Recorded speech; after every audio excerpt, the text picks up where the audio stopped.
सहाफ़त से वाबस्ता होने वालों के नाम, उन सहाफ़ियों के नाम जो अपनी जानें ख़तरे में डालकर आवाम को हकीकत से बाखबर रखते हैं। आंधियों, तूफ़ानों, चलती गोलियों, झुलसते रेगिस्तानों और सर्द पहाड़ों पर अपना फ़र्ज़ पूरा करते हैं। जो झुके नहीं, जो रुके नहीं, उन्हीं के नाम।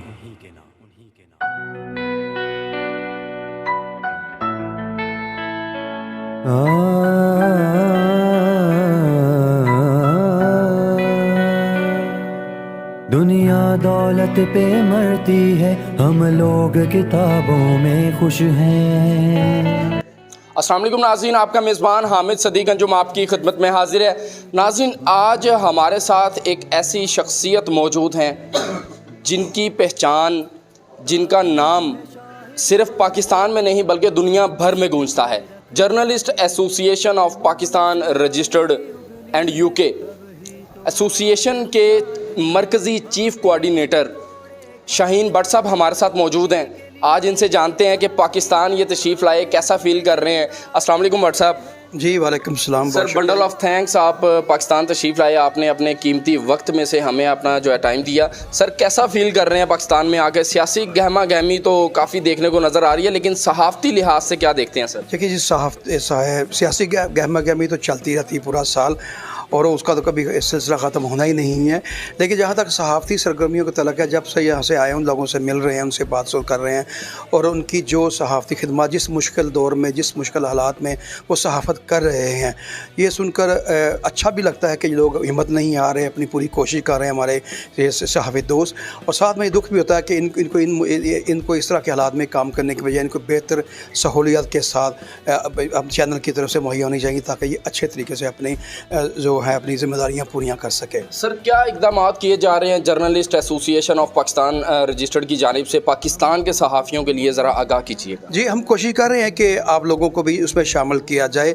उसमें जो सबसे अहम चीज़ है, हमारे यहाँ यूके में सबसे अहम चीज़ होती है इंश्योरेंस, क्योंकि वहाँ पर सहाफ़ी के ऊपर बहुत बड़ी ज़िम्मेदारी होती है।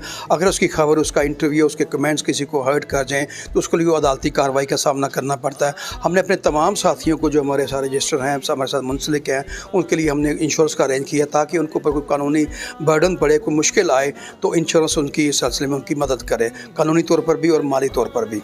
जी बिल्कुल, आपने भट्ट साहब की बात सुनी, जिनका कहना है कि सहाफ़ियों के जो मुश्किलात हैं उनको आसान करने के लिए इक़दाम किए जा रहे हैं। मेरे साथ चीफ़ कोऑर्डिनेटर लाहौर अमानुल्लाह खोखर साहब मौजूद हैं, इनसे जानने की कोशिश करते हैं। सर, कैसा फ़ील कर रहे हैं? शाहीन भट्ट साहब आज हमारे बीच मौजूद हैं, क्या कहेंगे? जी, बड़ी खुशी महसूस हुई, इनके आने का हमें बड़ा इंतज़ार था, और बड़ी इंतज़ार से इनको जनाब हमने हासिल किया, और कोशिश की है कि जनाब इनकी हम अच्छे तरीके से वेलकम कर सकें।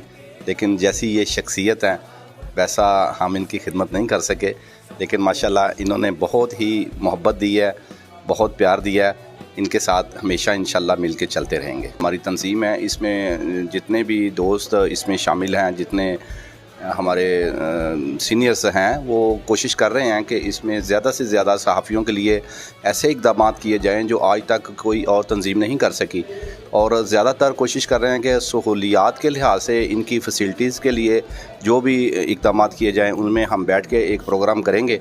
इंशाल्लाह जो बेहतर हो सका वो इनके लिए ज़रूर होगा इंशाल्लाह। सहाफ़ियों की बेहतरी के लिए इक़दाम की कोशिश की जा रही है। मेरे साथ कोऑर्डिनेटर लाहौर अख्तर महमूद सुलहरी साहब सीनियर सहाफ़ी मौजूद हैं, इनसे भी जानने की कोशिश करते हैं। सर, कैसे हैं आप? ठीक ठाक हैं? जी, अल्लाह का शुक्र। सर, आज शाहीन भट्ट साहब हमारे बीच तशरीफ़ लाए, क्या कहेंगे इस हवाले से? सबसे पहले तो मैं शाहीन भट्ट साहब को वेलकम करता हूँ कि वो बहुत तशरीफ़ लाए, अपने कीमती वक्त से उन्होंने हमें टाइम दिया। और दूसरा मैं आपको बताता चलूँ कि बीइंग कोऑर्डिनेटर, मैं अपने चीफ़ कोऑर्डिनेटर और चीफ़ कोऑर्डिनेटर यूके से मैं कोऑर्डिनेशन करूँगा। जिस तरह यूके में सहाफ़ियों के लिए सहूलियात मैसर हैं, इसी तरह पाकिस्तान में भी होनी चाहिए, और इसी तरह लाहौर में भी होनी चाहिए। तो हम कोशिश करेंगे कि जिस तरह इन्होंने ग्रुप इंश्योरेंस करवाई हुई है यूके में, वहाँ उसी तरह पाकिस्तान में भी हो, लाहौर में भी हो, ताकि यहाँ के सहाफ़ियों के लिए जो इंसान वो अच्छी सहूलियात जो इंसान मैसर हों। जी बिल्कुल, आपने कोऑर्डिनेटर लाहौर अख्तर महमूद सुलहरी साहब की गुफ्तगू सुनी। मेरे साथ एक और कोऑर्डिनेटर लाहौर नईम खान साहब मौजूद हैं, सीनियर सहाफ़ी। सर, कैसे हैं आप? ठीक ठाक? अल्हम्दुलिल्लाह जी। सर, शाहीन भट्ट साहब आज हमारे बीच तशरीफ़ लाए, क्या कहेंगे, और सहाफ़ियों के लिए क्या इक़दाम किए जा रहे हैं एसोसिएशन की जानिब से? जी माशाल्लाह, सबसे पहले तो भट्ट साहब का बहुत मशहूर है हम जी कि तशरीफ़ लाए हैं, ये टाइम निकाल के अपना, और बहुत अच्छा कदम है भट्ट साहब का और ये पूरी एसोसिएशन का। और इसमें एक बहुत बड़ी तब्दीली ये है कि एक नया जो ना नई तब्दीली हमें जो नज़र आ रही है सहाफ़ियों के लिए, एक बहुत बड़ा चेंज नज़र आ रहा है जो कि इससे पहले कभी नहीं था। और भट्ट साहब की इंशाल्लाह मुशावरत से और ये जो हमारा जो टीम है इसकी मुशावरत से सीनियर्स के इंशाल्लाह इसको लाए में लाएंगे और जितनी भी अपनी टीम है उसको मुनज़्ज़म करके और उनको ऑर्गेनाइज़ करेंगे इंशाल्लाह। और सेकेंडली ये है कि सबसे बड़ी जो चीज़ हमें मिली है इस सिस्टम में वो ये मिली है कि हमें यहाँ पे सीखने के लिए मज़ीद बहुत कुछ मिलेगा, क्योंकि यूके और पाकिस्तान की जो ये सहाफ़त है ना ये थोड़ी डिफरेंट है, तो इसमें काफ़ी कुछ हमें मिलेगा। और भट्ट साहब की एक बार फिर मैं बहुत शुक्रिया अदा करता हूँ इनकी तशरीफ़ आवरी का, और इंशाल्लाह उम्मीद है कि ये इनका साया हमारे सब पे सलामत रहेगा और इनकी मशावत से हम और मुनज़्ज़म होंगे इंशाल्लाह। जी बिल्कुल, आपने हमारे चीफ़ कोऑर्डिनेटर और कोऑर्डिनेटर हज़रात की गुफ्तगू सुनी जिन्होंने अपनी मोहब्बत और ख़ुशी का इजहार किया कि शाहीन भट्ट साहब आज पाकिस्तान तशरीफ़ लाए और उन्होंने हमारे साथ मुलाकात की। और मैं आपको बताता चलूँ कि पाकिस्तान नहीं बल्कि दुनिया भर की सबसे बड़ी जो journalist association of Pakistan and UK registered association वो तमाम सहाफ़ियों के लिए बन चुकी है। तमाम सहाफ़ी इसमें मेंबरशिप हासिल कर सकते हैं और इंशाल्लाह जो कोई एसोसिएशन कोई यूनियन नहीं कर सकी वो JAP आपको कर दिखाएगी। अपने मेज़बान हामिद सदीक अंजुम को कैमरामैन गुलफाम के साथ इजाज़त दीजिए। अल्लाह हाफिज़।